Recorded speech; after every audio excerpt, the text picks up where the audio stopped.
October 2015, a phone call to the CIA chief. In October 2015, John Brennan, the head of the CIA at their Virginia headquarters, received a phone call. A young boy on the other end of the call claimed, "We've hacked all the CIA systems." It could have been dismissed as a prank call, but John Brennan wasn't just anyone. He was the chief of the world's most powerful intelligence agency. Getting hold of John Brennan's personal mobile number was an incredibly challenging task, let alone calling him. This incident marked the beginning of a shocking story that shook the CIA's systems to their core. Who were these hackers? The call came from anonymous hackers with a specific demand. America must stop its attacks on Palestine. This wasn't just an ordinary hack. Even before the call, the CIA had realized its systems were compromised. The impact of this hack wasn't limited to the CIA. It caused substantial losses to the entire U.S. intelligence network. The U.S. government and CIA were thrown into disarray. After all, the idea of a teenager hacking into one of the most secure agencies in the world was a massive embarrassment for the United States.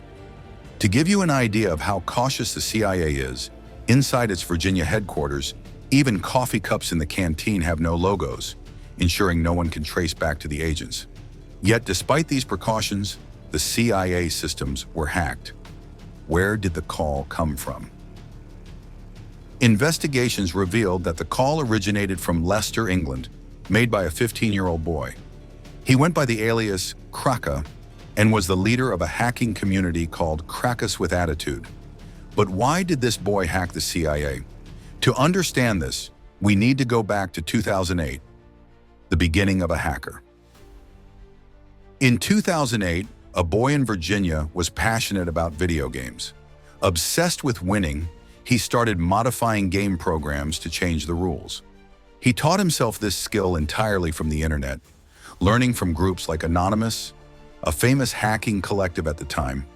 Inspired, the boy ventured into hacking small websites, learning and growing his skills.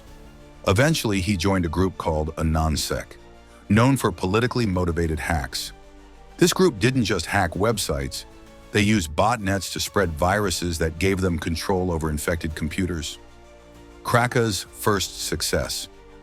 Among the systems they hacked was a Canadian medical college's computer. While exploring the system, Cracka discovered financial records showing $9 million had been wrongly collected from students. Cracka deleted these records, marking his first successful hack, making a statement in Denmark. In 2014, Denmark passed a law infringing on animal rights, causing outrage among animal lovers. Cracka, who owned a dog he adored, hacked Denmark's website and posted messages supporting animal rights. Not only that, he shut down numerous websites using his botnet. This pressured Denmark's government to repeal the law within a year. While this was a significant success for Cracka, credit went to the Anonymous group, which frustrated him. Despite his anger, he didn't stop. Enter Edward Snowden and the connection. By 2013, Cracka had no connection with another American hacker named Justin Liverman, aka D3F4ULT. But the two were brought together by a shared inspiration: Edward Snowden. Snowden, a former CIA consultant, revealed that the US government and CIA were secretly collecting private data from internet users worldwide. His revelations caused global outrage, and Cracka and Justin decided to team up against the US government. The target, CIA Chief John Brennan. Cracka and Justin's first major hack was aimed at James Clapper, the Director of National Intelligence.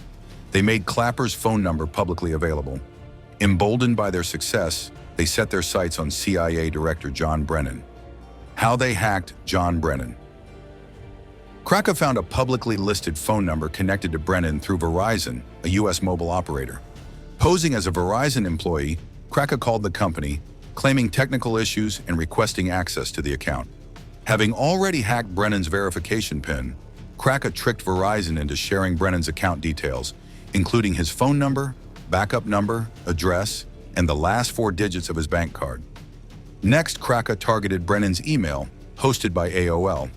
Pretending to have forgotten the password, Cracka requested a reset, using the hacked bank card digits to verify his identity. This gave him full access to Brennan's personal email account.